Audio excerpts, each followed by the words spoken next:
میں نے کوئی دھوکہ نہیں دیا آپ کو، وہ پہلی بار چیخا۔ اس کی گونج دور دور تک گئی۔ 2 کا رشتہ نہیں، بیوی ہے وہ میری۔ اس کے الفاظ لاہور کی فضا میں نقش ہو گئے۔ رئیس کے یکدم گرفت ڈھیلی پڑ گئی، اس کی آنکھیں پھیل گئیں۔ وہ اسے چھوڑ کر ایک جھٹکے سے پیچھے ہٹا، جیسے اسے بجلی کا جھٹکا لگا ہو۔ ولی کے الفاظ اسے بے یقینی کی گہرائیوں میں دھکیل رہے تھے۔ میں نے کسی کو دھوکہ نہیں دیا، میں اسی کے لیے یہاں آیا تھا۔ وہ اٹھ کھڑا ہوا۔ 4 سال پہلے جب میں پہلی بار یہاں آیا تھا تب ہم نے کورٹ میرج کی تھی۔ بیوی ہے وہ میری بگ بی، 2 کا رشتہ نہیں ہے ہمارا۔ میں نے کسی کو دھوکہ نہیں دیا۔ اس کے گلے میں کانٹے اگائے تھے، جبکہ رئیس ساکت بے حس و حرکت کھڑا تھا۔ اس کے چہرے پر کسی قسم کا کوئی تاثر نہیں تھا۔ میں آپ کو بتانا چاہتا تھا مگر آپ کی دشمنی کی وجہ سے خاموش رہا۔ وہ اب خود پر قابو پا رہا تھا۔ مجھے لگا تھا آپ یہ دشمنی ختم کر دیں گے۔ اس کی آواز میں ایک دبی ہوئی تکلیف تھی۔ وہ ہماری ہے، وہ ہماری رہے گی۔ میں جانتا ہوں وہ آپ کے لیے بھی اتنی ہی اہم ہے، اور آپ کا حکم وہ کبھی نہیں ٹالتی۔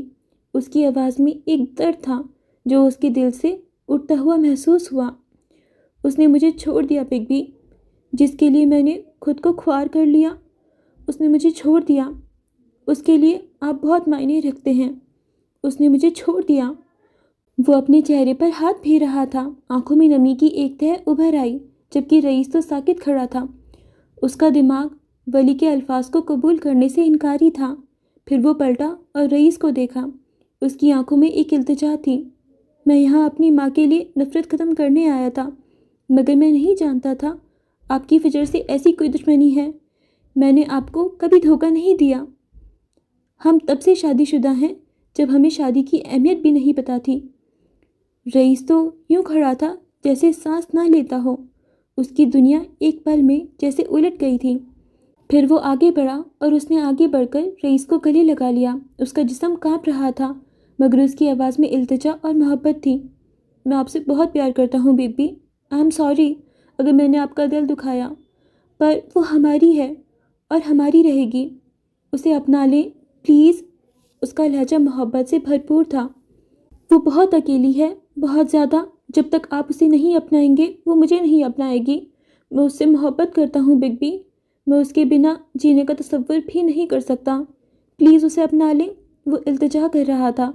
چند لمحے یوں ہی گزر گئے، پھر رئیس نے ایک جھٹکے سے خود کو چھڑایا اور لمبے لمبے ڈگ بھرتا وہاں سے نکلتا چلا گیا۔ اس نے ولی کو پیچھے اکیلا چھوڑ دیا۔